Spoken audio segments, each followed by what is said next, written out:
Hello everyone, welcome to our channel learners point. और जैसा कि हम लोग डेली वोकैब का एक नया सीरीज लेकर के आए हैं और इस सीरीज में नए उत्साह, नए जोश और नए स्ट्रेटजी के साथ पढ़ रहे हैं। तो इस सीरीज में आप सबों का एक बार फिर से स्वागत करते हैं। और आज के इस सीरीज में हम लोग बात करेंगे फ्रेजल वर्ब। किसके ऊपर बात करने वाले हैं? Phrasal verbs. और आपको बता दें कि फ्रेजल वर्ब्स एक बहुत बड़ा एरिया होता है, बहुत बड़ा सेगमेंट है। इसमें आप जितने वर्ड को ढूंढेंगे उतने वर्ड मिलते जाएगा और इन सब में बहुत ज्यादा कंफ्यूजन आपको होने वाला है। तो बड़े शिद्दत से, बड़े ही अटेंटिव तरीके से आपको एक्टिवली हो करके बैठ करके आपको पढ़ना है। ठीक है, पेन पेपर साथ में रख लीजिए, क्योंकि बहुत सारे ऐसे कंफ्यूजिंग वर्ड आएगा इसमें जिसको लेकर के आपका दिमाग का दही होने वाला है। लेकिन फिर भी हम आपको बहुत अच्छे और बहुत ही सहज तरीके से बताने की कोशिश करेंगे। तो चलिए शुरुआत करते हैं। But before going to this segment, आपको हम थोड़ा सा बता दें कि आपके लिए जो हम लोग इस नए सीरीज में तैयार किए हैं कि वो वोकैबुलरी की किन किन सेगमेंट को कौन कौन से दिन में हम लोग कवर करेंगे, कि हमारा पूरा वोकैबुलरी सेगमेंट जो है, वोकैबुलरी सेशन जो है अच्छे तरीके से कवर हो पाए, सारे सेक्शन, सारे जो पार्ट्स हैं वो कवर हो पाए।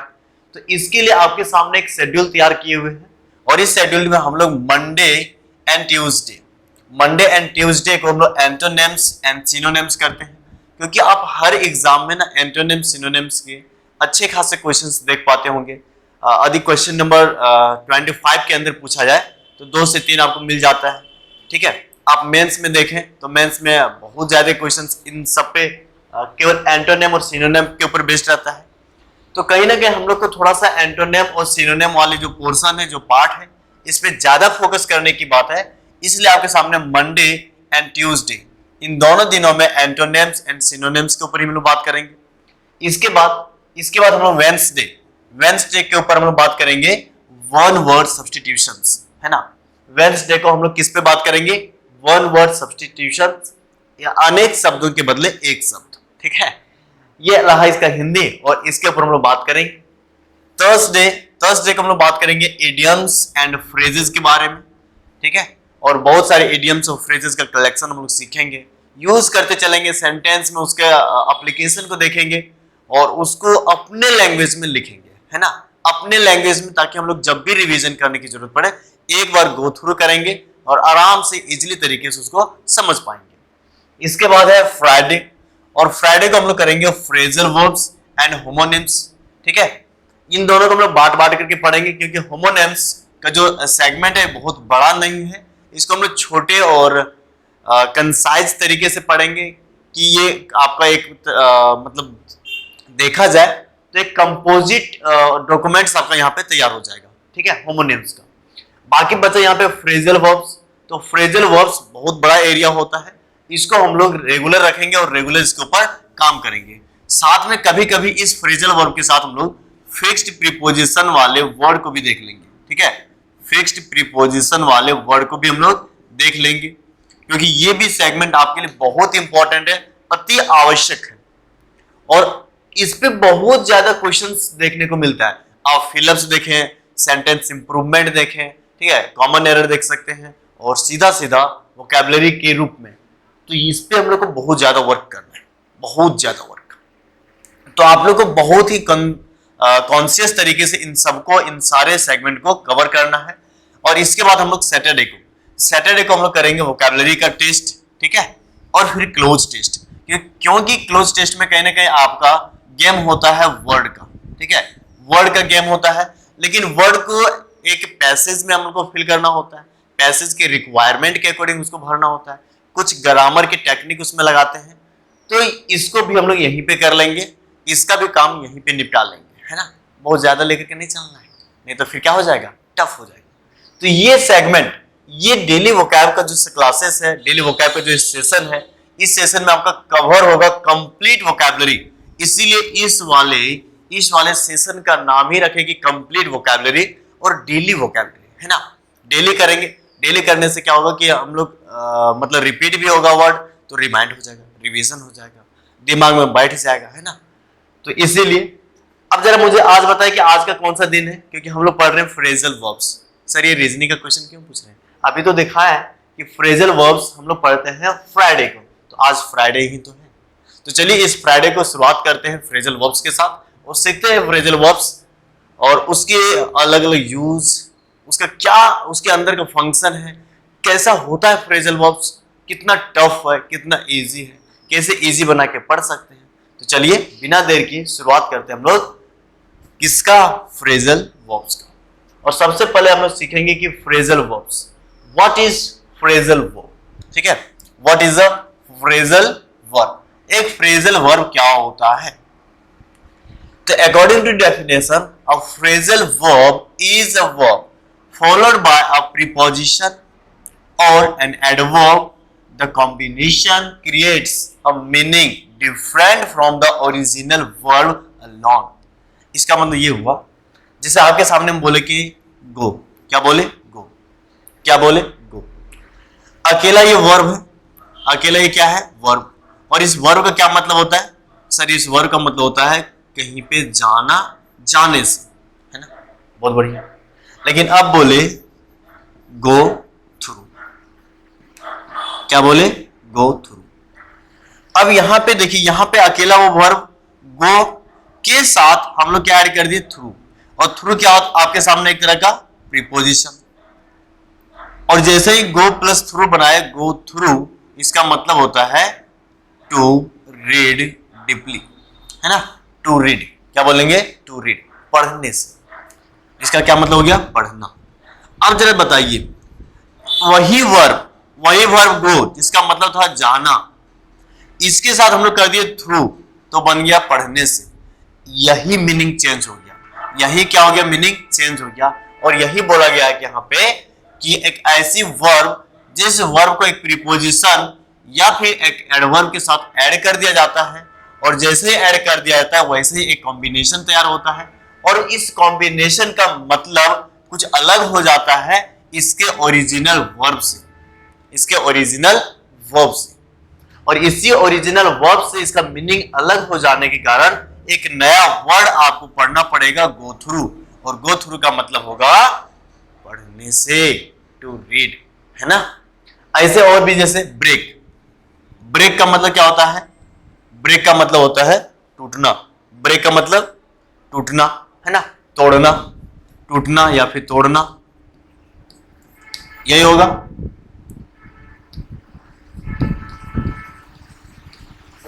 लेकिन अब देखिए, अब क्या हुआ, ब्रेक प्लस थ्रू बन गया ब्रेक थ्रू, क्या बन गया, ब्रेक थ्रू। और ब्रेक थ्रू का मतलब होता है सक्सेस, क्या होता है इसका मतलब, सक्सेस, अचीवमेंट, है ना मजेदार, है ना मजेदार।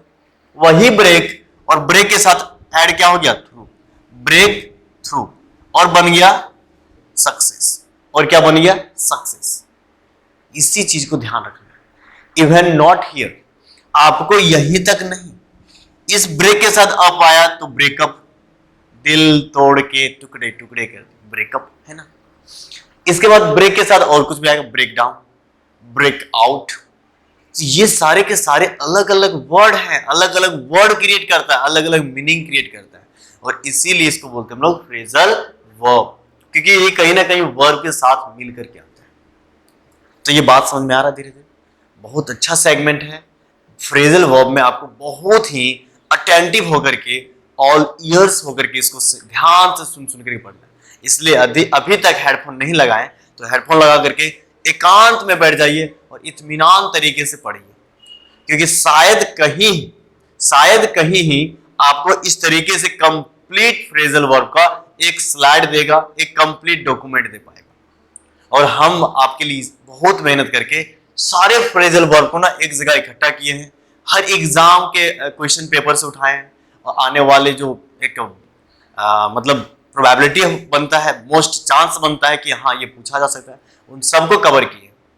ठीक है, तो आराम से एकदम किनारे में बैठ जाइए बिना किसी डिस्टरबेंस का, और हेडफोन लगा लीजिए, पेन पेपर ले लीजिए, ठीक है, और पढ़िए, ठीक है, बहुत काम आएगा, बहुत काम आएगा। यदि आप सच में एक रैंकर बनना चाह रहे हैं, एसएससी में सच में एक रैंकर बनना चाह रहे हैं, तो आपको इस पे बहुत काम करना पड़ेगा। ठीक है, और कुछ एग्जांपल देखते हैं, जैसे टू गेट, गेट का मतलब टू ऑब्टेन, पाने से, गेट का मतलब पाना, पाने, ठीक है, या फिर पाना बोलते हैं कि कोई भी चीज को पाना, टू गेट। लेकिन गेट टुगेदर, गेट के साथ क्या आ गया? टुगेदर, गेट के साथ टुगेदर, फिर से नया वर्ड बन गया और इसका मतलब हुआ टू मीट, मिलना। इसका मतलब क्या हो गया? मिलना। देख रहे हैं ना, देख रहे हैं ना कैसे बेवफाई का काम हो रहा है। किसी के साथ मिल गया, कुछ और मतलब बना लिया, है ना। तो इन सारी चीजों को ध्यान देना है कि आखिर किसके साथ मिलने से क्या बन रहा है। एग्जाम्पल में जैसे देखते हैं टू गेट का, कि I need to get a new battery for my camera. यहाँ पे गेट का मतलब पाने से, लाने से। मुझे जरूरत है एक नए बैटरी का अपने कैमरा के लिए, है ना, अपने कैमरा के लिए। मिलना कैसे हुआ? Why don't we all get together for lunch one day. क्यों ना हम लोग एक दिन एक साथ लंच पे चलते हैं, है ना।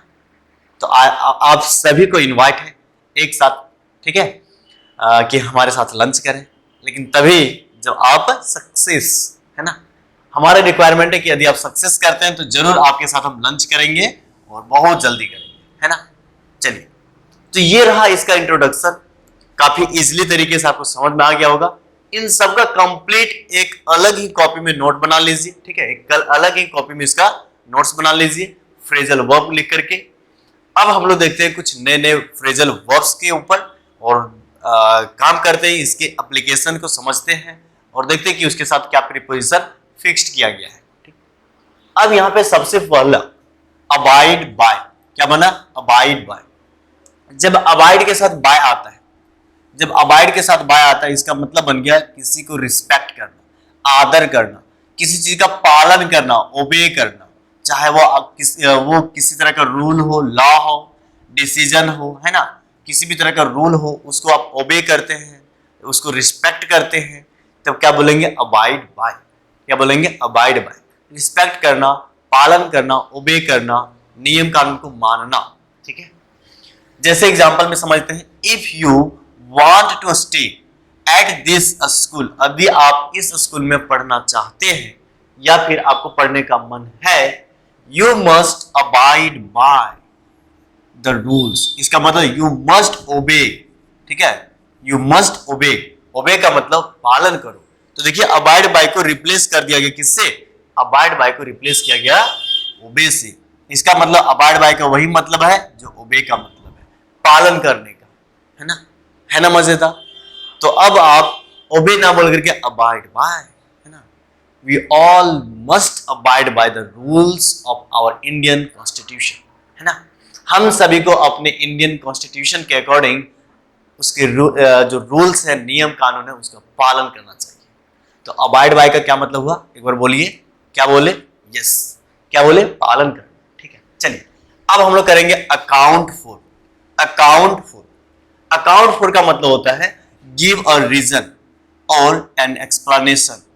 जब आप किसी के बारे में कंप्लीट एक डिटेल्ड उसके पीछे के रीजन को बताते हैं, उसके पीछे के होने वाले कारण को बताते हैं, एक्सप्लेनेशन देते हैं कि आखिर ये चीज घटा कैसे, इसके घटित होने के पीछे का क्या क्या रीजन था, क्या क्या कारण था, इन सबको बहुत अच्छे तरीके से वर्णन कर रहे हैं, तो उसी को बोलेंगे अकाउंट फॉर।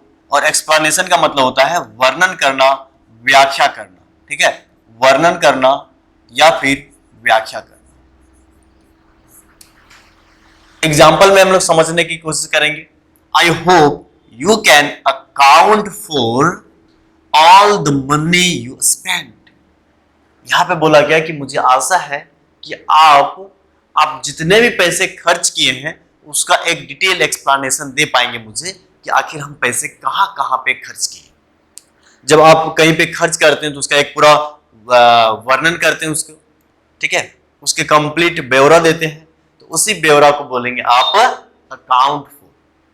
तो किसके साथ आया? अकाउंट के साथ फॉर, ठीक है, अकाउंट के साथ फॉर। ये सारे प्रीपोजिशन को आपको फिक्स रखना है, इसको आपको चेंज नहीं करना है। यदि आप इसको चेंज कर देंगे तो मीनिंग भी चेंज हो जाएगा दया, है ना, मीनिंग भी चेंज हो जाएगा मेरे भाई, ठीक है। इसलिए इन सारे प्रीपोजिशन को, सारे एडवर्ब्स को आपको क्या करना होगा?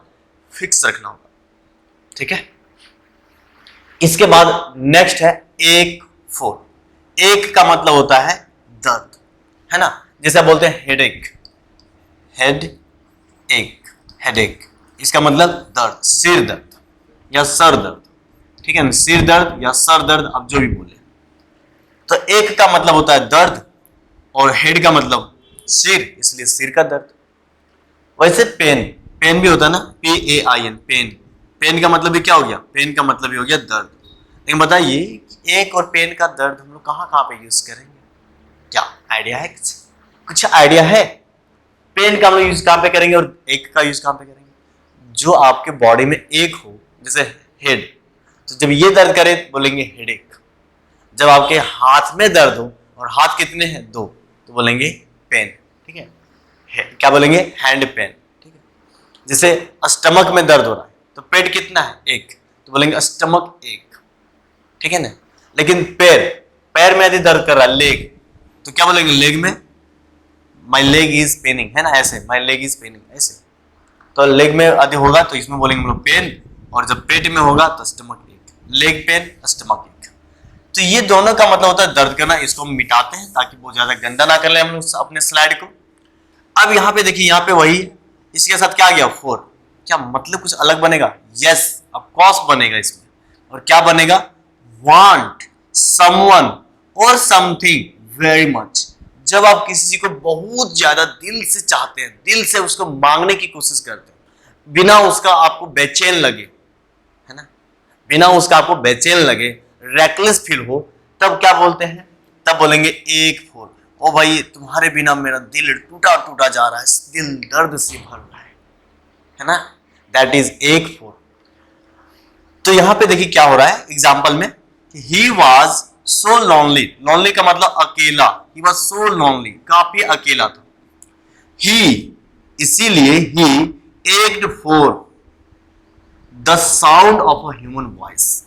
एक्चुअली वो आदमी काफी अकेला रहता था, इसीलिए उसे अब आदमी की आवाज का भी बहुत ज्यादा जरूरत पड़ने लगा, बहुत ज्यादा चाहत होने लगा कि काश कोई मेरा नाम लेकर के बोल दे, ओ जानू, है ना, ऐसे बोल दे, क्योंकि ये अकेला अकेला रह रहा था। तो इसको कहीं ना कहीं किसी ना किसी का आवाज की जरूरत थी, कोई उसके सर को मालिश करे, इसका जरूरत था इसको, इसलिए यहां पे उसे एक 4 लिखा।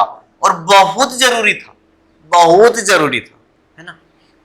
अब है act on, act on, act on का क्या मतलब होगा, एक्ट का वैसे मतलब होता है अभिनय करना, है ना, एक्टिंग करना। आप सुने ना, एक्टिंग करना, अभिनय करना, कोई भी चीज को दिखाना कि हम इसको ऐसे एक्ट कर सकते हैं। लेकिन एक्ट के साथ क्या हो गया, ऑन, इसका मतलब take action as a result of something. कोई काम हो गया आपके सामने, और काम हो गया, उसको देख करके तुरंत से एक्शन में आ गए, अरे भाई तुम मेरे भाई को पीट दिया, निकालो निकालो रिवॉल्वर सीधा तुमको, है ना। मतलब कब आप काम में आए, जब वो आपको नुकसान पहुंचाया, जब वो आपको नुकसान पहुंचाया, तब जाकर के आप एक्टिव हो गए और फिर से आप एक्शन में आ गए। तो ऐसे सिचुएशन में जब आप एक्टिव हो जाते हैं, काम को सीरियसली ले लेते हैं, रिएक्ट करते हैं, तब बोलेंगे एक्ट ऑन, टेक एक्शन या रिएक्शन, है ना। जब बोलते हम लोग रिएक्शन करके, मेरे भाई को इतना हिम्मत कि मेरे भाई को तुम हाथ लगा देगा, तुमको समझ नहीं कि मैं कौन हूं, है ना। तो इस तरीके का जो सेंस होता है उसी को बोलेंगे एक्ट ऑन। जैसे यहां पे एग्जाम्पल में हम लोग और थोड़ा सा डीपली से समझ लें, the police decided to act on the anonymous call they received. यहां पे पुलिस जैसे ही एक एनोनिमस, एनोनिमस का मतलब अननोन, क्या बोलेंगे, अननोन, जिसको नहीं जाना जाता है ना, अननोन कॉल आया, वैसे पुलिस एक्टिव हो गया। हो सकता है कि पुलिस को बुलाएगा कि आज शहर में 4 जगह बम विस्फोट होगा, पुलिस तुरंत से हरकत में आ गया। तो एक्ट ऑन का मतलब होता है हरकत में आना, तुरंत से एक्टिव हो जाना। तो हम लोग काफी इजी तरीके से इन सारे फ्रेजल वर्ब्स की एग्जाम्पल के साथ साथ मीनिंग को समझ रहे हैं। सबको लिख भी लीजिए, बार बार इसको रिवाइज कीजिए, बार बार वीडियो आपके सामने रिकॉर्डेड फॉर्म में भी उपलब्ध रहेगा, तो वहां से बार बार इसको रिवाइज कीजिए, बार बार रिवाइज कीजिए, ठीक है। चलिए आगे बढ़ते हैं और आगे फिर कुछ नए वर्ड्स को सीखते हैं। और नए वर्ड में सबसे पहले मिला एक्ट आउट। अभी देखिए, अभी सबसे पहले हम लोग क्या पढ़े थे, एक्ट ऑन। यहाँ पे एक्ट के साथ क्या था, ऑन, मतलब क्या बन रहा था कि हरकत में आना, एक्टिव हो जाना। अब क्या बनना, एक्ट के साथ आउट, एक्ट के साथ आउट, है ना, एक्ट के साथ आउट। देखिए फिर से एक वर्ड चेंज हो गया और इसका क्या मतलब होगा, इसका मतलब होगा demonstrate something with gestures and actions. जब आप किसी को दिखाते हैं, जब आप किसी को दिखाते हैं और अपने बॉडी को, जेस्चर को मेंटेन करके दिखाते हैं, जैसे जैसे भी हम पढ़ाते पढ़ाते आपको हाथ का मूवमेंट, चेहरा का मूवमेंट, ठीक है, बोलने के तरीके में मूवमेंट, ये सारे जेस्चर्स का यूज कर रहे हैं, सारे समझाने की कोशिश कर रहे हैं। बार बार आपके सामने मेरा हाथ का फ्लो जा रहा होगा, ये सारे जो कुछ भी चल रहा है ना, इसी को बोलते हैं एक्ट आउट। डिमोन्स्ट्रेट करना, किसी को समझाना, दिखाना, और कैसा दिखाना, अपने जेस्चर्स को ऐड करके, अपने एक्शन को ऐड करके, ठीक है, अपने जेस्चर को, अपने एक्शन को ऐड करके, ठीक है। तो ऐसे बोलेंगे, ऐसे चीज को बोलेंगे एक्ट आउट, एक्ट आउट। आपको हम कंप्लीटली इस वाले लाइन को समझा रहे हैं, चाहे तो आप अपने तरीके से इसको लिख भी लीजिएगा ऊपर में हिंदी में, कि किसी चीज को एक्शन के मदद से, ठीक है, अपने मूवमेंट के मदद से समझाना, that is called act out, that is called act out. ठीक, खैर आप यदि एक बार समझ जाएंगे तो इस लाइन को जैसे भी पढ़िएगा वैसे आपको बात तुरंत से रिमाइंड हो जाएगा, और नहीं हो रहा है दोबारा देख लीजिए, दोबारा समझ लीजिए। ठीक, अब है एग्जाम्पल में, the children acted out the seen in the classroom. और देखते हैं ना कि क्लासरूम में जो बच्चे हुए, और खास करके जो मोंटेसरी स्कूल में पढ़ते हैं, किड्स गार्डन में जो पढ़ते हैं, छोटे छोटे खेल प्लेइंग स्कूल में जो खेलते हैं और पढ़ते हैं, वहां पे जैसे मैडम करती है वैसे बच्चे लोग भी करते हैं, है ना, जैसे मैम करती है वैसे बच्चे भी करते हैं। That is act out, that is act out. उसके बाद एक्ट के साथ क्या बन गया, अप। क्या आ गया, अप। इसका एक नया मीनिंग बन जाएगा, हाँ नया मीनिंग बनेगा। एक्ट अप का मतलब होता है कॉज पेन और एनोयंस। एनोयंस का मतलब किसी को तकलीफ डालना, किसी को एनॉय करना, मतलब उसको चिढ़ाना, ठीक है, परेशान करना, परेशान करना, ठीक है।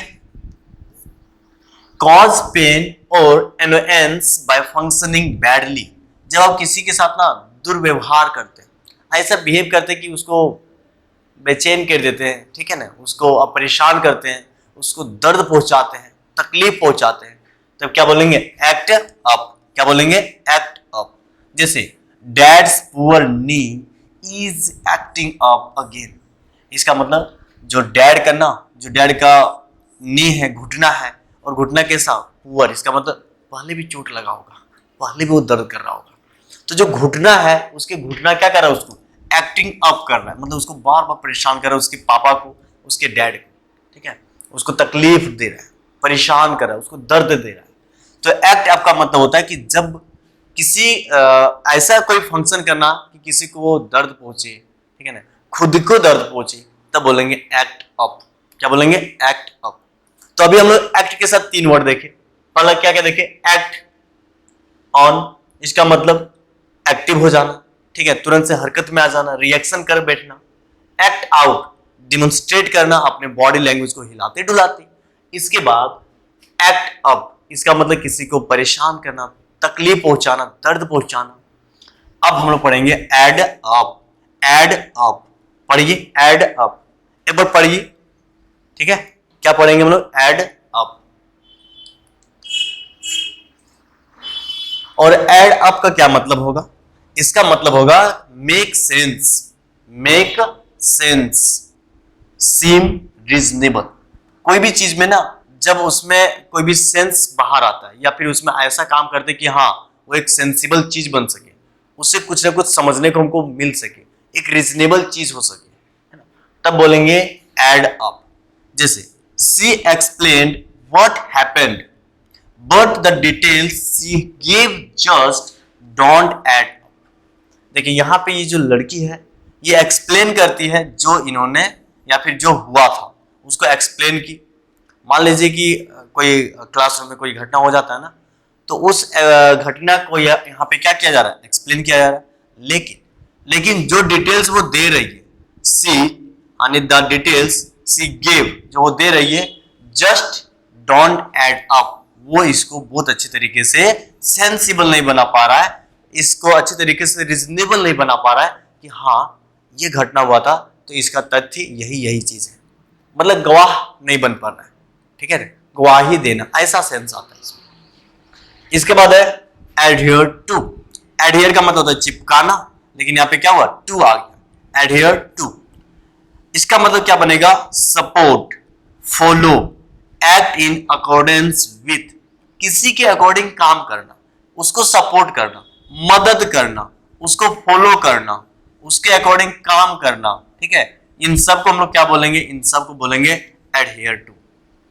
एडहियर टू, किसी के अकॉर्डिंग, उसको क्या चीज चाहिए उसके अकॉर्डिंग काम करना, दैट इज एडहियर टू।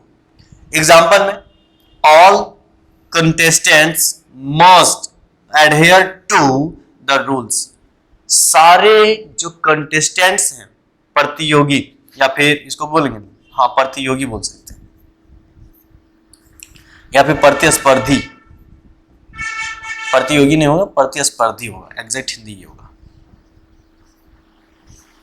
जो सारे प्रतिस्पर्धी है या फिर स्टूडेंट्स लोग हैं यहाँ पे, वही जो उसमें शामिल होते हैं, वे सारे को रूल्स के अकॉर्डिंग काम करना होगा, रूल के according, act in accordance with the rules, ठीक। तो ये बात रहा एडहियर टू का। इन सबको ध्यान से पढ़ना है, ठीक है, ध्यान से पढ़ना है, इन सब में ना काफी कंफ्यूजन क्रिएट होते रहता है, ध्यान से। नेक्स्ट है advise against. Advise against, advise के साथ क्या है, अगेंस्ट, इसका मतलब होता है recommend, not to do something, किसी को कोई भी चीज करने से मना करना, किसी को कोई भी चीज करने से मना करना, that is advise against. Advise का मतलब सलाह देना, लेकिन उसके खिलाफ सलाह देना, हम आपको गलत काम करने के खिलाफ सलाह देना, इसका मतलब गलत काम नहीं करना है, उसको अपोज करना है, उसको छूना तक नहीं है, that is advise against. The doctor advised him against carrying heavy loads, doctor उसको हैवी लोड जो होता है ना, हैवी लोड, बहुत भारी भरकम सामान, उसको कैरी करने के खिलाफ एडवाइज किया, मतलब उसको हैवी लोड कैरी नहीं करना है, भारी भरकम सामान को नहीं ढोना है, समझे। तो जब आप किसी को कोई भी काम करने से मना करते हैं, दैट मीन्स एडवाइज अगेंस्ट, और इसके साथ क्या लगेगा, अगेंस्ट। अब है agree with. Agree with, agree का मतलब होता है किसी को अपना समर्थन देना, विथ उसके साथ, इसका मतलब have the same opinion as some else, कोई दूसरे के अकॉर्डिंग अपना भी ओपिनियन देना, सेम ओपिनियन देना, हाँ में हाँ मिलाना, that is called agree with.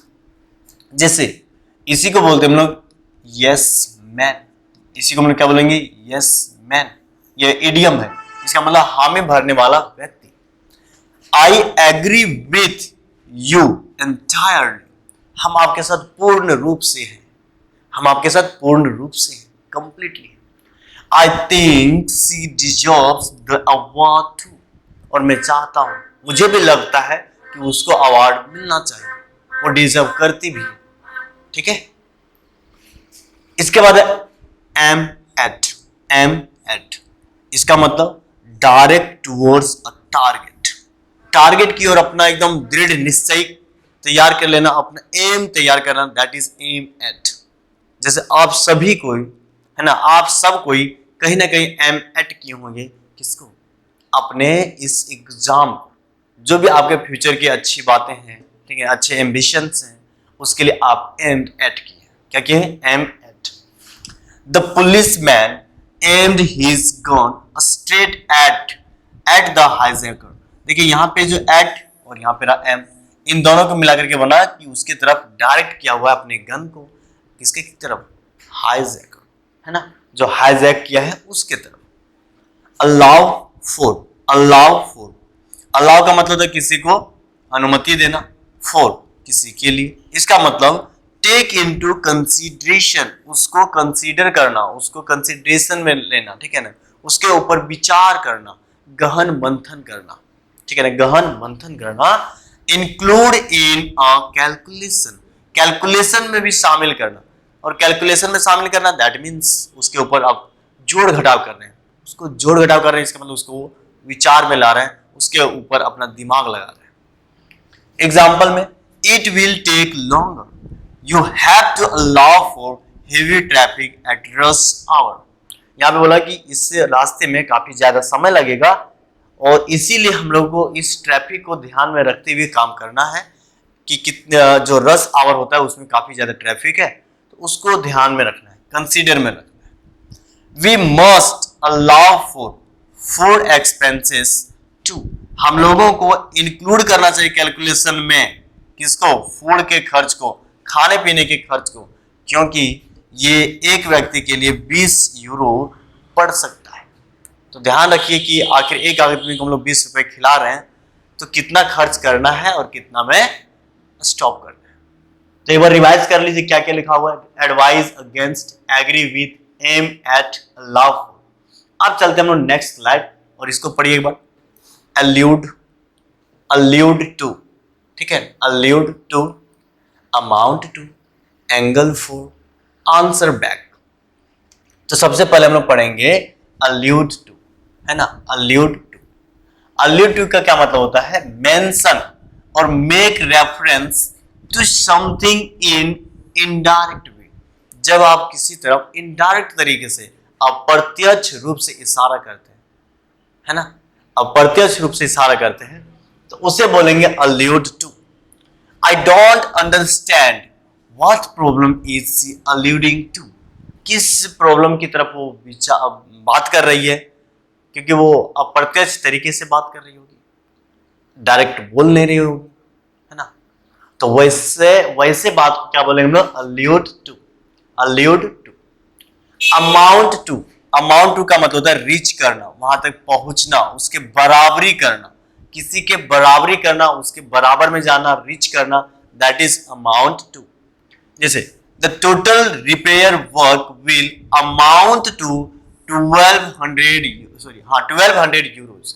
इसका मतलब ये जो टोटल खर्च पड़ा ना रिपेयरिंग का, ये कितने तक पहुंच गया, किसके बराबर हो गया, 1200 यूरोज के बराबर। His statement, next example, amounted to a confession। उसका जो स्टेटमेंट है वो एक कॉन्फेशन के रूप में मतलब उसके जैसा लग रहा है। अब है एंगल फोर। एंगल फोर इसका क्या मतलब होता है, एंगल फोर का मतलब होता है कि ट्राई टू ऑब्टेन समथिंग, किसी भी चीज को पाने की कोशिश करना, बाय, किसके मदद से, हिंटिंग और सजेस्टिंग, हिंट करके, सजेस्ट करके किसी भी चीज को पाने की कोशिश करना, that is angle four, that is angle four. Angle four का मतलब किसी भी चीज को पाने की कोशिश करना, हिंट करके, सजेस्ट करके। एग्जाम्पल के रूप में, from the way he is speaking I suspect Tom is angling for a free ticket. जिस तरीके से वो बात कर रहा था मुझे ये लगा कि टॉम जो है वो फ्री टिकट चाह रहा है। तो बोलता है ना कोई ऐसे, बहुत ही प्यार तरीके से बोलेगा, बहुत ही प्यार भरे लफ्जों में बोलेगा, आपका दिल जीत लेगा। क्यों? क्योंकि उसे फ्री चाहिए। बार बार अपने एक्सक्यूज को दिखाएगा कि सर मेरे साथ ये हो गया, मेरा दिल टूट गया, मुझे लूट लिया। इसका मतलब आप चाह क्या रहे हैं, आप चाह रहे हैं कि मुझे फ्री मिल जाए। तो इस चीज को बोलेंगे angle four. Answer back, answer back इसका मतलब होता है कि आप किसी को रिप्लाई करो, और रिप्लाई करो कैसे, रूडली। रूडली का मतलब गुस्से से, एंगर तरीके से, ठीक है, गुस्से से उसको रिप्लाई दे दो, तो that means answer back. Any reply rudely to someone in authority when you are expected to remain silent.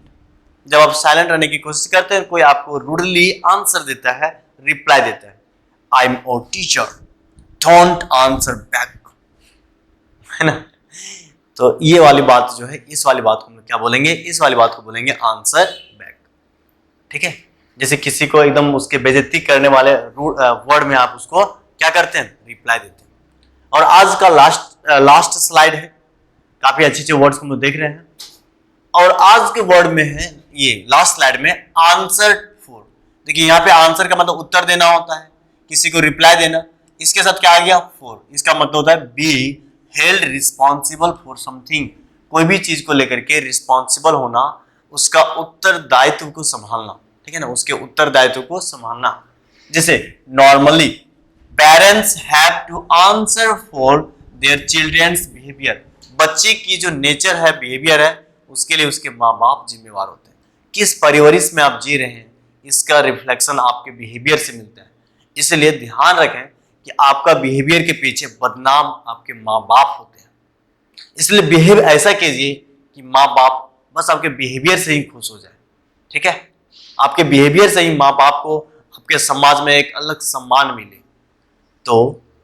तो यहाँ पे लिखा गया एग्जाम्पल क्या है कि जो पेरेंट्स होते हैं वो रिस्पॉन्सिबल होते हैं बच्चे के बिहेवियर को लेकर के, कि उसका बच्चा कैसा बिहेव कर रहा है।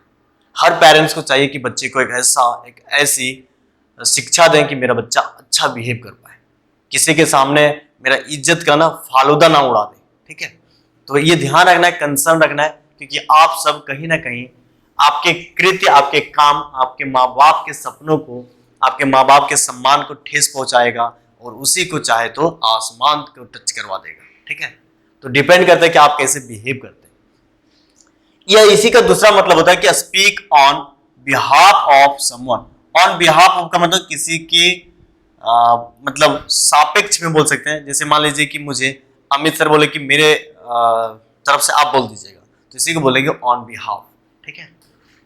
तो speak on behalf of someone, that is I agree to your proposal but I can't answer for my associate. यहाँ पे बोल रहा है ना कि हम आपके प्रपोजल को तो एक्सेप्ट कर रहे हैं, एग्री कर रहे हैं, लेकिन हम अपने एसोसिएट के बारे में कुछ भी नहीं कर सकते, उसके बारे में या उसके तरफ से हम कुछ भी नहीं कर सकते। तो इसी का दो मतलब हो गया, दोनों तरीके से हम लोग यूज करेंगे इसी एक वर्ड, एक फ्रेजल वर्ब का, ठीक है ना। और आपको थोड़ा सा हम बता दें यहाँ पे कि आपके लिए हम इस संडे, जो संडे आने वाला है, अपकमिंग संडे है, इस संडे शाम कितने बजे, क्योंकि संडे है तो शाम 8 बजे, 8 बजे नहीं 7 बजे कर देते हैं, शाम 7 बजे, ठीक है ना, 7 PM में मैराथन क्लास है। और आपको बता दें कि इस मैराथन क्लास में यदि आप शामिल होते हैं तो आपको ग्रामर पढ़ने का नजरिया ही चेंज हो जाएगा, काफी इजी लगेगा अ पीस ऑफ केक है ना, काफी इजी लगेगा। आपको कैसे ग्रामर पढ़ना है, उसका शुरुआत क्या है, उसको लिंक कैसे करके पढ़ना है कि कम पढ़ करके ज्यादा गेन कर सके, या फिर स्मार्ट तरीके से पढ़ करके कंप्लीट को एक साथ में कंसाइज कर सके, बहुत ही अच्छे तरीके से इसको यहाँ पे तैयार किया गया। इस मैराथन क्लास में आप जरूर पार्टिसिपेट करें, जरूर से जरूर इसको मतलब देखने की कोशिश करें, क्योंकि इसको एक बार आप देख लीजिएगा तो यकीन मानिए आपको ग्रामर पढ़ने का तरीका ही चेंज हो जाएगा। और इसी क्लास के बाद आप सीधा ऐड कर पाएंगे, इसके साथ इंक्लूड कर पाएंगे टेंस को, टेंस के साथ आप मॉडल्स को, और इस तरीके से आप इसमें ऐड कर पाएंगे कि कंप्लीट एक सर्कल तैयार होगा, और इस सर्कल में आप कंप्लीट ग्रामर को पढ़ लीजिएगा without any frustration, without any रट, है ना, विदाउट एनी मतलब वो रटिंग पावर जो होता है ना, रटने का, बिना उसके आप कर पाएंगे, ये मेरा विश्वास है। अब इसमें पार्टिसिपेट जरूर होइए, ठीक है। और इसको ये आपके लिए मैंडेटरी भी है, यदि मुझे पूछा है तो हम बताएंगे कि ये आपके लिए मैंडेटरी भी है, बहुत इंपॉर्टेंट है, आपका इंग्लिश से लगने वाला डर भी खत्म हो जाएगा। तो इसमें आप काइंडली, है ना, इस वाले सेशन को जरूर देखिएगा। ये होगा संडे को शाम में 7 बजे मैराथन क्लास है, 2.5 घंटे का क्लास हो सकता है आपका, और 2.5 घंटे में आप कंप्लीट पढ़ पाएंगे। और इसके बाद आप रिलेट कीजिए अपने टेंस को, रिलेट कीजिए अपने ग्रामर को, और फिर इजी तरीके से अपने गाड़ी को बढ़ाते चलिए, कंप्लीट ग्रामर आप पढ़ लेंगे, ठीक है।